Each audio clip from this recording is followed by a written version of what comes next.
जिसके सदके में बख्शे जाएंगे, जिसके सदके में बख्शे जाएंगे, जिसके सदके में बख्शे जाएंगे, वो घराना हसन हुसैन का है, वो घराना मेरे हुसैन।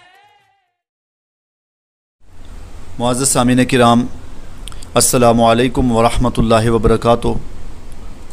नहमदुहु व नुसल्ली अला रसूलिहिल करीम, अम्मा बाद। फ़ाऊज़ु बिल्लाहि मिनश शैतानिर रजीम, बिस्मिल्लाहिर रहमानिर रहीम। माह मुहर्रमुल हराम का मुक़द्दस महीना और उसका ये पहला अशरा चल रहा है। माह मुहर्रमुल हराम के ताल्लुक़ से चंद एक बातें आपकी बारगाह में पेश करने की कोशिश करेंगे। मुहर्रम को इसलिए मुहर्रम कहा जाता है कि 4 महीने ऐसे हैं कि जिनके अंदर जंग नहीं कर सकते। उन 4 महीनों में से एक महीना माह मुहर्रमुल हराम का है कि इसके अंदर जंग नहीं कर सकते। अब मतलब क्या हुआ? मतलब ये हुआ कि जंग तब होती है कि जब इंसान के अंदर इख्तिलाफ पैदा हो, इंतशार पैदा हो, इंसान के नज़रियात, इंसान के ख़यालात, इंसान के एहसासात के अंदर जब इख्तिलाफ पैदा होता है तो सूरत जंग की बनती है। तो मतलब ये हुआ कि माह मुहर्रमुल हराम ये इस्लामी एतबार से सबसे पहला महीना है। यहाँ से तमाम महीनों का इस्लामी साल का आगाज़ होता है। तो अब अल्लाह तबारक व तआला के महबूब सल्लल्लाहु तआला अलैहि वसल्लम ने माह मुहर्रमुल हराम के ताल्लुक़ से फ़रमाया कि इस मुहर्रमुल हराम के अंदर आप जंग नहीं कर सकते। मतलब ये हुआ कि इस्लामी साल का आगाज़, इस्लामी साल का पहला महीना, उसके अंदर इंसान ना ऐसी बात करे कि जिसकी वजह से इख्तिलाफ पैदा हो, इंतशार पैदा हो और आपस के अंदर झगड़े का, लड़ाई का और फसाद का, ऐसी बात करने से फसाद बरपा हो, झगड़ा बरपा हो, इन सब चीज़ों से इंसान महफूज रहे। मतलब ये हुआ कि जब इंसान इब्तिदा ही अच्छी करता है तो अल्लाह तबारक व तआला फिर इंतहा भी अच्छी फरमा देता है। जब आप मकान बना रहे हैं तो मकान की बुनियाद अच्छी डालेंगे तो फिर आपका मकान भी अच्छा बनेगा। जब बुनियाद अच्छी नहीं होगी तो फिर मकान भी अच्छा नहीं बनेगा। तो इसी तरह इस्लामी साल का आगाज़ मुहर्रमुल हराम से किया और मुहर्रमुल हराम के अंदर जंग से मना कर दिया। और जंग कब होता है? जब इख्तिलाफ पैदा हो, इंतशार पैदा हो। तो मतलब ये हुआ कि इस्लाम का तकाज़ा ये है और फिर इस्लाम के साल का जो पहला महीना है, जो आगाज़ है, आगाज़ ही का तकाज़ा ये है कि अब बंदे तो शुरू ही से अल्लाह तबारक व तआला की इबादत के अंदर माइल हो जा, नमाज के अंदर माइल हो जा, रोज़े के अंदर माइल हो जा, तकवा तहारत के अंदर माइल हो जा। तो जब तू शुरू ही से इबादत करेगा, जब तेरा आगाज़ अच्छा होगा तो इस आगाज़ की बरकत से अल्लाह तबारक व तआला तेरा इख्तिताम भी अच्छा फरमाएगा, तेरा ख़ात्मा भी अच्छा फरमाएगा और तेरा एंड भी अच्छा फरमाएगा। इसलिए मुहर्रमुल हराम को मुहर्रम कहा जाता है। और फिर मुहर्रमुल हराम का ये पहला अशरा, इसके अंदर हमें करना क्या चाहिए? तो मुहर्रमुल हराम सहाबाए किराम 3 अशरों की बहुत ज़्यादा ताज़ीम करते थे। उन 3 अशरों में से सबसे पहला अशरा मुहर्रमुल हराम का, ये पहला अशरा मुहर्रमुल हराम के जो पहले शुरू के 10 दिन हैं, इनका सहाबाए किराम बहुत ज़्यादा इसकी ताज़ीम करते थे, इज़्ज़त करते थे, एहतराम करते थे। पहला अशरा मुहर्रमुल हराम का। और फिर दूसरा अशरा कौन सा है? वो ज़िलहज का पहला अशरा। और तीसरा अशरा माह रमज़ानुल मुक़द्दस का आखिरी अशरा। ये 3 अशरे हैं कि जिनकी सहाबाए किराम बेपनाह ताज़ीम करते थे, इज़्ज़त करते थे, एहतराम करते थे। अब मुहर्रमुल हराम के अंदर हमें करना क्या चाहिए? तो सबसे पहला काम हमें मुहर्रमुल हराम के अंदर ये करना है कि अल्लाह तबारक व तआला की बारगाह में तौबा इस्तिग़फ़ार करनी है। आका दो जहां सल्लल्लाहु अलैहि वसल्लम इरशाद फरमाते हैं कि यौम आशूरा के दिन अल्लाह तबारक व तआला ने एक उम्मत की तौबा कबूल फरमाई, इसलिए तुम भी तौबा करो। जितना तुम कसरत के साथ तौबा करोगे अल्लाह तबारक व तआला आपकी तौबा कबूल फरमाएगा। एक कौम की तौबा कबूल की, उसके तवस्सुल से आपकी तौबा भी कबूल होगी। तो पहला काम यह है कि मुहर्रमुल हराम के अंदर जितना हो सके तौबा इस्तिग़फ़ार करें। और उसके बाद फिर दूसरा काम ये है, मुहर्रमुल हराम के अंदर आप जितना भी हो सके लोगों को पानी पिलाएं। हज़रत इमाम हुसैन रदियल्लाहु अन्हु के नाम से सबील का इंतज़ाम करें, शरबत का इंतज़ाम करें, लोगों को पानी पिलाएं। अब पानी पिलाने की कितनी बड़ी फजीलत है, एक हदीस मुबारक में मौजूद है कि आक़ाए दो जहां सल्लल्लाहु अलैहि वसल्लम ने इरशाद फरमाया, ए बंदे, जब तेरे गुनाह ज़्यादा हो जाएं तो तू पानी के ज़रिए से उनको कम कर। मतलब क्या हुआ कि लोगों को पानी पिला।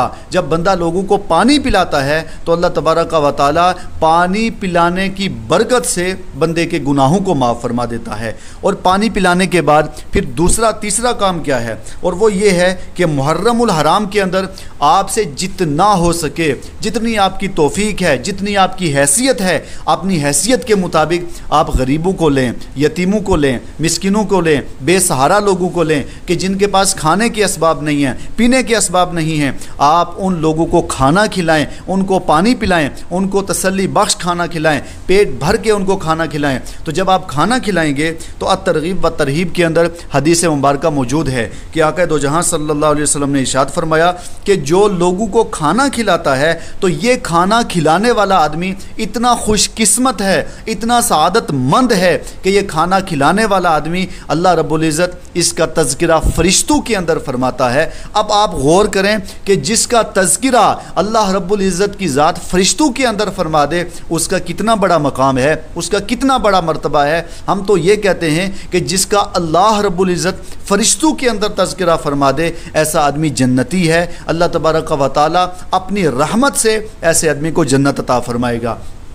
फिर उसके बाद माह मुहर्रमुल हराम, तो मुहर्रमुल हराम के अंदर अल्लाह तबारक व तआला ने हमें एक दिन अता किया जिसे यौम आशूरा कहा जाता है। यौम आशूरा की वजह से, यौम आशूरा की वजह से इस महीने को बहुत ज़्यादा फजीलत मिली। तो यौम आशूरा के अंदर आप रोज़ा रखें। आप चौथा हमें काम ये करना है कि मुहर्रमुल हराम के अंदर जितना भी आपसे हो सके रोज़ा रखें, और ख़ास करके यौम आशूरा के दिन रोज़ा रखें। अब यौम आशूरा के दिन एक रोज़ा नहीं रखना बल्कि 2 रोज़े रखने हैं। यहूद और नसारा यौम आशूरा के दिन एक रोज़ा रखा करते थे। बुखारी शरीफ की हदीस है। सरकार अलैहिस्सलाम ने जब उनको रोज़ा रखते हुए पाया तो आपने पूछा क्यों रोज़ा रखते हैं, तो उन्होंने जवाब दिया कि हम रोज़ा रखते हैं। तो सरकार अलैहिस्सलाम आपने सहाबा इकराम से इरशाद फरमाया कि या मेरे सहाबा, तुम भी रोज़ा रखो। वो एक रोज़ा रखते हैं और तुम 2 रोज़े रखो। हज़रत मूसा के हम ज़्यादा हक़दार हैं, अम्बिया किराम के हम ज़्यादा हक़दार हैं, इसलिए तुम 2 रोज़े रख करके इस दिन को मनाओ। तो यौम आशूरा के दिन आप रोज़ा रखें। और रोज़ा रखने की फजीलत ये है कि ये मेरे पास अलगुनिया लितालिबिल हक़ व तरीक़िल इस्लामिया गौसे आज़म जिलानी रदियल्लाहु अन्हु की तरफ मंसूब किताब मौजूद है। इसके अंदर ये रिवायत मौजूद है कि जो आदमी यौम आशूरा के दिन रोज़ा रखता है, अल्लाह तबारक व तआला उसे फ़रिश्तों का सवाब अता फ़रमाता है, अल्लाह उसे हज का सवाब अता फ़रमाता है, उसे उम्रा का सवाब अता फ़रमाता है। गर्ज़ ये कि अल्लाह तबारक व तआला उसे बेशुमार सवाब अता फ़रमाता है कि जो यौम आशूरा के दिन रोज़ा रखता है। अब यौम आशूरा किसे कहते हैं? यौम आशूरा 10 मुहर्रमुल हराम को कहते हैं। यौम आशूरा की फ़जीलत क्या है? यौम आशूरा ये वो दिन है कि आक़ा करीम सल्लल्लाहु ताला अलैहि वसल्लम इरशाद फरमाते हैं कि यौम आशूरा इस दिन यानी 10 मुहर्रमुल हराम को अल्लाह तबारक व तआला ने हज़रत आदम अलैहिस्सलातु वस्सलाम आपकी तौबा कबूल फरमाई है। और यौम आशूरा के दिन हज़रत इब्राहीम अलैहिस्सलातु वस्सलाम को यौम आशूरा के दिन अल्लाह तबारक व तआला ने उनको बेटा अता फरमाया। और यौम आशूरा के दिन अल्लाह तबारक व तआला ने फ़िरौन को गर्क किया। और यौम आशूरा के दिन हज़रत अय्यूब अलैहिस्सलातु वस्सलाम आप जो आजमाइश के अंदर थे, आपकी आजमाइश यौम आशूरा के दिन ख़त्म कर दी गई। हज़रत आदम अलैहिस्सलाम की तौबा कबूल फरमाई। हज़रत ईसा अलैहिस्सलाम को यौम आशूरा के दिन पैदा किया और करबला यौम आशूरा के दिन कायम हुई। यौम आशूरा को करबला भी हुई। और फिर आखिरी बात कि यौम आशूरा ही के दिन क़यामत भी कायम होगी। इसके अलावा और भी बेशुमार अंबिया किराम हैं जिनको अल्लाह तबारक व तआला ने खुसूसियात, अल्लाह तबारक व तआला ने उनको खूबियाँ और उनको काफ़ी तोहफ़े और काफ़ी इनामात अता फ़रमाए, वो यौम अशूरा ही के दिन अता फ़रमाए।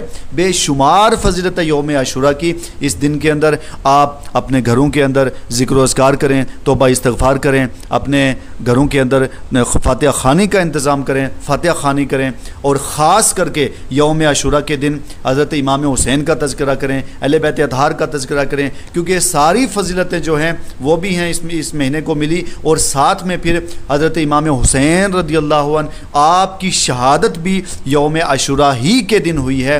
तो यौम अशूरा के दिन इनके नाम से फ़ातिहा ख़ानी करें। 72 नफूस कुदसिया मैदान करबला में आए और आकर के अपनी जानों का नजराना अल्लाह तबारक व तआला की बारगाह में पेश किया। तो यौम अशूरा के दिन खूब अल्लाह की बारगाह में दुआ करें, अल्लाह तबारक व तआला की बारगाह में तौबा इस्तिग़फ़ार करें। और उसके बाद फिर ख़ास गुजारिश ये है कि यौम अशूरा के दिन अहले सुन्नत वल जमात से ताल्लुक़ रखने वाले, क्योंकि हम अहले सुन्नत वल जमात से ताल्लुक़ रखने वाले हैं, मसलक अहले सुन्नत वल जमात सुन्नी में आए और आकर के अपनी जानों का नजराना अल्लाह तबारक व तआला की बारगाह में पेश किया। तो यौम अशूरा के दिन खूब अल्लाह की बारगाह में दुआ करें, अल्लाह तबारक व तआला की बारगाह में तौबा इस्तिग़फ़ार करें। और उसके बाद फिर ख़ास गुजारिश ये है कि यौम अशूरा के दिन अहले सुन्नत वल जमात से ताल्लुक़ रखने वाले, क्योंकि हम अहले सुन्नत वल जमात से ताल्लुक़ रखने वाले हैं, मसलक अहले सुन्नत वल जमात सुन्नी बरेलवी हैं, हम अहले सुन्नत वल जमात से ताल्लुक़ है, औलिया कामिलीन से को हम मानने वाले हैं, अंबिया किराम और सरकार अलैहिस्सलाम से, अंबिया किराम से मोहब्बत रखने वाले औलिया कामिलीन को हम मानने वाले हैं। तो हमारे यहाँ ये है कि यौम आशूरा मुहर्रमुल हराम का महीना, तो मुहर्रमुल हराम के महीने के अंदर ये बाज़ लोग कहते हैं कि इसमें शादी नहीं कर सकते, नया लिबास नहीं पहन सकते, गोश्त नहीं खा सकते, और इसके अलावा काफ़ी और भी चीज़ें हैं जो बाज़ लोग कहते रहते हैं। तो उनके ताल्लुक़ से हम मुकम्मल वजाहत और सराहत के साथ ये बात बताना चाहते हैं। हमारे पास हदीस की किताबें भी मौजूद हैं, फतावे की किताबें भी मौजूद हैं, और तफसीर की किताबें भी मौजूद हैं। किसी जगह पे ये नहीं लिखा हुआ कि आप मुहर्रमुल हराम के अंदर शादी नहीं कर सकते, आप मुहर्रमुल हराम के अंदर गोश्त नहीं खा सकते, आप मुहर्रमुल हराम के अंदर नया लिबास नहीं पहन सकते, शादी नहीं कर सकते। क्यों नहीं कर सकते? इसलिए नहीं कर सकते जी फ़ुज़ूल ख़र्ची है। तो हम इसके ताल्लुक़ से ये बताना चाहते हैं कि फ़ुज़ूल ख़र्ची, शादी में फ़ुज़ूल ख़र्ची या इसके अलावा फ़ुज़ूल ख़र्ची हर एतबार से फ़ुज़ूल ख़र्ची हराम है, नाजायज़ है। चाहे आप अगर रमज़ान के अंदर भी करें, रबीउल अव्वल में करें, चाहे किसी महीने के अंदर भी आप अगर शादी करें, अगर उसमें फ़ुज़ूल ख़र्ची करें, तो वो कोई भी महीना हो तो हर सूरत के अंदर फ़ुज़ूल ख़र्ची करना ये हराम है, ये नाजायज़ है। ये बिल्कुल किसी सूरत में भी शरीयत इसकी इजाज़त नहीं देती कि आप फ़ुज़ूल ख़र्ची करें। हाँ, निकाह करना, शादी करना, ये सरकार अलैहिस्सलातु वस्सलाम की सुन्नत है, और सरकार अलैहिस्सलातु वस्सलाम की सुन्नत, इसके लिए कोई वक्त मुतय्यन नहीं है कि नहीं आप इस वक्त में इस सुन्नत पर अमल करेंगे और इस वक्त में नहीं कर सकते, बल्कि तमाम वक्त और तमाम महीने इसके लिए खुले हैं। आप किसी भी महीने में सरकार अलैहिस्सलाम की इस सुन्नत को ज़िंदा कर सकते हैं, क्योंकि जब इंसान शादी कर लेता है, निकाह कर लेता है, तो निकाह की बरकत से इंसान गुनाहों से महफूज रहता है, ख़ताओं से महफूज रहता है, मासियात से महफूज रहता है,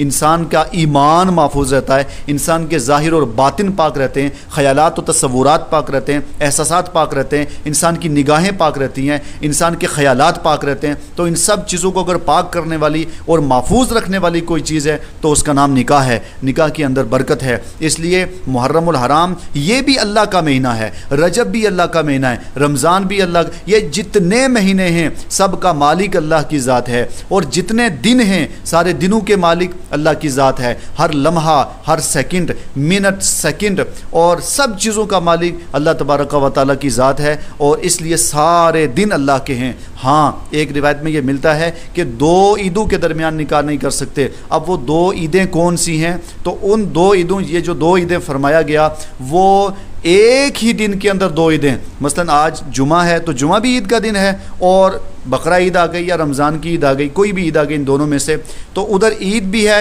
ये मसलन बकरा ईद है, उधर बकरा ईद है और इधर जुमा है, तो दरमियान में जो टाइम बच जाता है, इस टाइम के लिए वहाँ जो 2 ईदिया फरमाया वो ये वाला है, यानी इधर अभी हमने ईद की नमाज़ पढ़ ली और इधर जुमा पढ़ना है, तो दरमियान वाला जो टाइम है इसको 2 ईदिया फरमाया। इसके अलावा बाकी किसी जगह पर मौजूद नहीं है कि आप इस महीने के अंदर निकाह नहीं कर सकते और इस महीने के अंदर कर सकते हैं। आपके लिए बिल्कुल शरीयत ने इजाज़त दी है और फ़ुक़हा किराम ने इजाज़त दी है, मुफस्सिरीन ने इजाज़त दी है कि आप किसी महीने के अंदर भी निकाह कर सकते हैं, क्योंकि ये सरकार अलैहिस्सलाम की सुन्नत है। और उसके बाद फिर दूसरी बात रही कि आप गोश्त नहीं खा सकते, तो हम ये कहना चाहते हैं कि जो कहते हैं कि गोश्त नहीं खा सकते, आपके पास क्या दलील है? हम ये कहते हैं कि गोश्त बिल्कुल आप खा सकते हैं, क्योंकि सरकार अलैहिस्सलाम को गोश्त पसंद है, हज़रत अली रज़ी अल्लाह अन्हु को गोश्त पसंद है, सहाबा किराम को गोश्त पसंद है, सहाबा किराम को, अंबिया किराम को गोश्त पसंद है। तो इसलिए अगर हम पहले खा सकते हैं और बाद में भी खा सकते हैं, तो फिर दरमियान में क्यों नहीं खा सकते? दरमियान में भी खा सकते हैं। बल्कि बेहतर और अफजल ये है कि आप अच्छे खाने का इंतज़ाम करें। आप किसी साइल को बुला कर लाएँ, गरीब को बुला के लाएँ, मिस्कीन को, यतीम को बुला के लाएँ, अच्छे खाने का इंतज़ाम करें, अच्छा खाना पकाएं और पकाने के बाद उसको खिलाएं। जब वो अच्छा खाना खाएगा, आप अपनी तरफ से अच्छा खाना बनाएं। खाने तो हैं ही अच्छे हैं सब, लेकिन आप इंसान अपनी तरफ से खूब अच्छी कोशिश करे, खूब अच्छा खाना बनाए, बना करके जब उसको खिलाएगा, वो खाना खा के जाएगा, जब वो खुश हो जाएगा, एक साइल खुश हो जाएगा, तो ये समझ लो कि आपकी दुनिया भी बेहतर हो गई और आपकी आखिरत भी बेहतर हो गई। तो आप गोश्त भी पका सकते हैं, गोश्त भी खा सकते हैं। और उसके बाद फिर तीसरी चीज़, नया लिबास नहीं पहन सकते। बिल्कुल आप नया लिबास पहन सकते हैं। नया लिबास, अत्तहारतु निस्फुल ईमान, सफाई आधा ईमान है। अगर आपके पास पहला लिबास है, उसी को धुल करके आप साफ़ सुथरा करके उसको भी आप पहन सकते हैं और नए को भी पहन सकते हैं, क्योंकि सफाई अल्लाह को बहुत पसंद है, अल्लाह के रसूल को बहुत पसंद है और सफाई ईमान का हिस्सा, सफाई आधा ईमान है। इसलिए आप नया लिबास भी पहन सकते हैं, जो आपके पास लिबास है उसको भी पहन सकते हैं। और उस पर फिर आखिरी गुजारिश ये है कि बाज़ लोग जो ये कहते हैं अहले सुन्नत वल जमात से ताल्लुक़ रखने वाले, क्योंकि हम अहले सुन्नत वल जमात से ताल्लुक़ रखने वाले, औलिया अंबिया को मानने वाले, तो हम में से बाज़ लोग ये कह देते हैं कि नहीं इस महीने में ये नहीं खा सकते, वो नहीं खा सकते। हम कहते हैं अगर आप ये कहेंगे कि ये नहीं खा सकते, वो नहीं खा सकते, ये सारा कुछ हमारे यहाँ सोग के अंदर आता है। और ये फतावा आलमगीरी हमारे पास मौजूद है कि सोग जो है वो सिर्फ़ 3 दिन के लिए जायज़ है। मसलन एक आदमी के घर एक उसका कोई भी इंतकाल कर गया, तो 3 दिन के लिए सोग कर सकते हैं और 3 दिन के बाद फिर सोग नहीं कर सकते।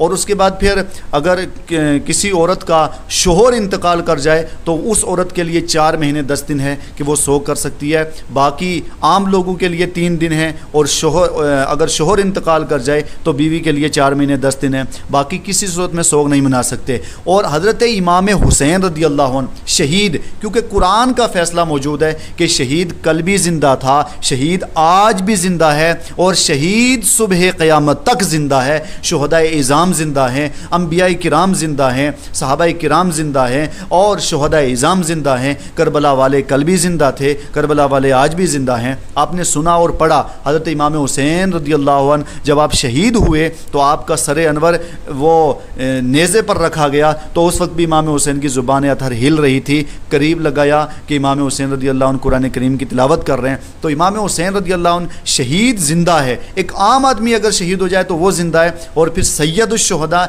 इमाम हुसैन की मर्तबे और आलम का क्या, उनके मकाम व मर्तबे का आलम क्या होगा।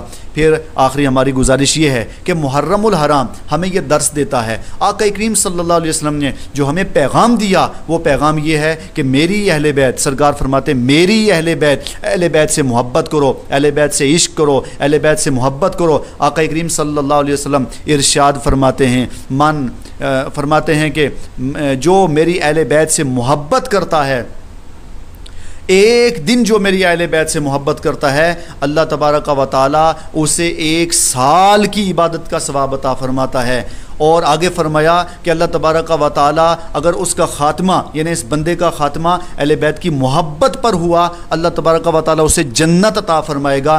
तो एक दिन इंसान अहले बैत से मोहब्बत करे तो उसका आलम यह है कि अल्लाह तबारक व तआला उसे 1 साल की इबादत का सवाब अता फरमाता है। तो फिर जो आदमी पूरी ज़िंदगी अहले बैत से मोहब्बत करता रहा, उसका आलम क्या होगा। मम्मा ताला हुब्बी आली मोहम्मद माता शहीदा, जो अहले बैत से मोहब्बत करता रहा और मोहब्बत पर ख़ात्मा हुआ, अल्लाह ताला उसे शहादत का मकाम अता फरमाएगा। और आगे एक हदीस मुबारक में मौजूद है कि जो अहले बैत से बुग़्ज़ रखता है, तो आका करीम सल्लल्लाहु अलैहि वसल्लम ने फरमाया मन अबग़ज़ना अहलुल बैती, जिसने मेरी अहले बैत से बुग़्ज़ किया तो अल्लाह तबारक व तआला उसका हश्र यहूदियों के साथ फरमाएगा।